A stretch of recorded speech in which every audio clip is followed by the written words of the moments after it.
The New eau de parfum, Lancôme. La culture cellulaire végétale est un procédé qui permet de multiplier les cellules issues d'une plante à partir d'un seul élément, ou explant. Un explant, ça peut être soit une graine, soit la tige, ou encore une feuille de la plante. Cette technologie permet de recourir à la biodiversité naturelle. Elle est non destructive, sans transport et sans surexploitation des terres. Et enfin, cette technologie rend possible l'utilisation d'espèces végétales difficilement cultivables à grande échelle, à croissance lente ou encore en voie d'extinction, voire protégées.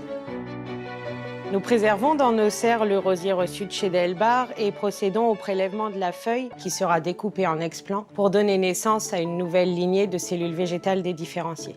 Ce procédé d'obtention est extrêmement complexe. Nous travaillons toujours en milieu stérile et cela peut prendre beaucoup de temps. Il faut au minimum 6 mois de travail pour obtenir les cellules. Les cellules sont ensuite placées dans un milieu de culture propice à leur bonne multiplication. Il se forme des amas cellulaires de différentes qualités appelées cales. J'identifie à l'œil nu les plus viables et les plus fournis. Cette multiplication donne ensuite naissance à une biomasse appelée cale secondaire qui est prête à passer à l'étape de culture en milieu liquide.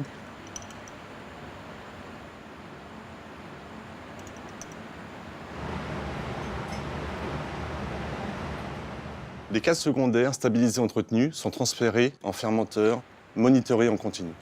Pour s'assurer de la bonne maturation des cellules, nous contrôlons 24 heures sur 24 les conditions de température, d'oxygénation, suivons en ligne la croissance des cellules et optimisons, si nécessaire, les conditions de culture.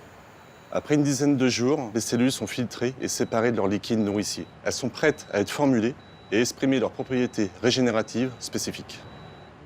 Au sein de nos laboratoires de recherche avancés de Tours, nous travaillons à l'identification de nouvelles lignées cellulaires végétales à haut potentiel d'activité biologique, à visée cosmétique. Notre meilleur exemple sont les cellules dédifférenciées de la rose Lancôme. Et si j'avais procédé différemment à partir de la rose Lancôme, cette technologie aurait permis de fleurir les toits de Paris.